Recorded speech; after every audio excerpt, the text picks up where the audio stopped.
नमस्कार, मैं हूं अमित बंसल, आपका चार्टर्ड अकाउंटेंट और स्वागत है आपका मेरे YouTube channel CA Amit Bansal पर। आज हम हेयरिंग एड इंडस्ट्री से रिलेटेड बुक्स ऑफ अकाउंट्स को कब तक मेंटेन करना चाहिए और कहां पर मेंटेन करना चाहिए, यानी कि आपने एक साल की बुक्स ऑफ अकाउंट्स को बनाया, आपको कितने साल तक उस बुक्स ऑफ अकाउंट्स को अपने पास संभाल करके रखना है। एक तो आज हम ये समझेंगे और दूसरा हम ये समझेंगे कि उन बुक्स ऑफ अकाउंट्स को आपको संभाल करके रखना है तो कहां पे रखना है, उसको मेंटेन कहां पे करना है। आज हम इसके बारे में समझेंगे और हम बात कर रहे हैं हेयरिंग एड इंडस्ट्री के बारे में।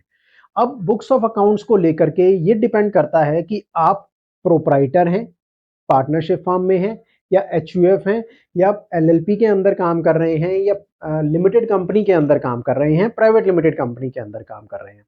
अगर आपकी ये एंटिटीज हैं तो आप ये समझ लीजिए कि आपको as per the income tax act जिस साल की वो बुक्स ऑफ अकाउंट्स हैं उसका अगला साल होगा असेसमेंट ईयर और उसके अगले 6 साल तक आपको वो बुक्स ऑफ अकाउंट्स संभाल करके रखनी है। यानी कि जिस साल की वो बुक्स ऑफ अकाउंट्स हैं उसके 7 ईयर्स बाद तक वो बुक्स ऑफ अकाउंट्स आपको संभाल करके रखनी है as per income tax act. ये लागू होता है इंडिविजुअल्स के ऊपर, सोल प्रोप्राइटरशिप जो है, एचयूएफ के ऊपर और हमारी पार्टनरशिप फर्म के ऊपर। जो हमारी एलएलपी है या हमारी जो लिमिटेड कंपनीज है, प्राइवेट लिमिटेड कंपनीज है, उसके लिए हमें अपनी बुक्स ऑफ अकाउंट्स को 8 साल तक संभाल करके रखना होता है। यहां पर 7 ईयर्स है और वहां पे 8 साल है।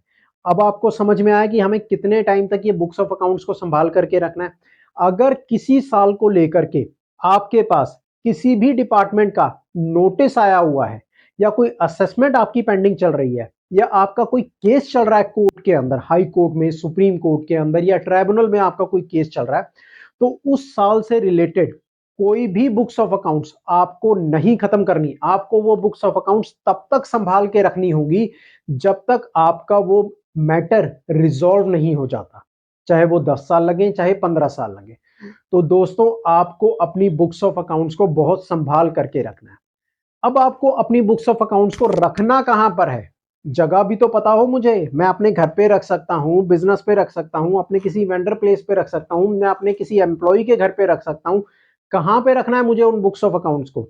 उन बुक्स ऑफ अकाउंट्स को आपको मेंटेन करना है अपने प्रिंसिपल प्लेस ऑफ बिजनेस पे, जहां से आप अपना एक्चुअल बिजनेस रन कर रहे हो। अब आपने अपना बिजनेस रन करना शुरू किया दिल्ली से, आपकी एक यूनिट है फरीदाबाद के अंदर, एक यूनिट है आपकी हरियाणा के अंदर, एक यूनिट है आपकी नोएडा के अंदर। तो आपके जो यूनिट्स हैं उनका पर्टिकुलर बुक्स ऑफ अकाउंट्स तो वहां पर मेंटेन कर सकते हो, बट उनका जो कंसोलिडेशन होगा वो आपके main principal place of business यानी कि आपके हेड ऑफिस में या रजिस्टर्ड ऑफिस के अंदर ही मेंटेन होना चाहिए। और एलएलपी के अंदर या प्राइवेट लिमिटेड कंपनी या लिमिटेड कंपनी के अंदर तो आपको ये इंफॉर्मेशन आरओसी के अंदर, रजिस्टर ऑफ कंपनी के अंदर भी बतानी होती है कि आपने अपनी बुक्स ऑफ अकाउंट्स को कहां पर मेंटेन किया है। अगर आपकी बुक्स ऑफ अकाउंट्स वहां पर नहीं मिलती तो दोस्तों बहुत बड़ी पेनल्टी लग जाती है। तो डिपार्टमेंट को ये मौका मत दीजिए। जहां पर आपको अपनी बुक्स ऑफ अकाउंट्स को मेंटेन करना है वहां पर मेंटेन कीजिए, वहीं पर संभाल के उसे रखिए, क्योंकि इंस्पेक्शन भी कभी डिपार्टमेंट की तरफ से हो जाता है और आपकी बुक्स ऑफ अकाउंट्स वहां पर नहीं मिलती तो आपके ऊपर डिपार्टमेंट पेनल्टी लगा सकता है। उस पेनल्टी से अपने आप को आप बचा सकते हैं।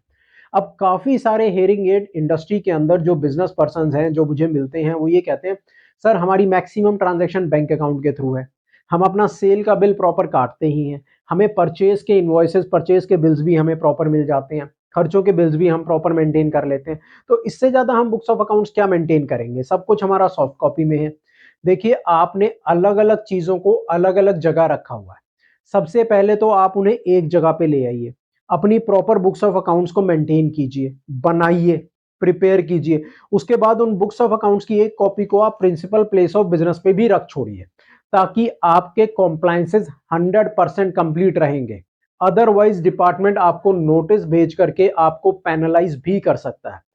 तो दोस्तों, मुझे ऐसा लगता है कि ये वीडियो आपके लिए काफी यूजफुल रहेगी और अगर आपको भी ऐसा लगता है तो आप हमारी चैनल को लाइक कीजिए, सब्सक्राइब कीजिए और शेयर कीजिए। थैंक यू दोस्तों।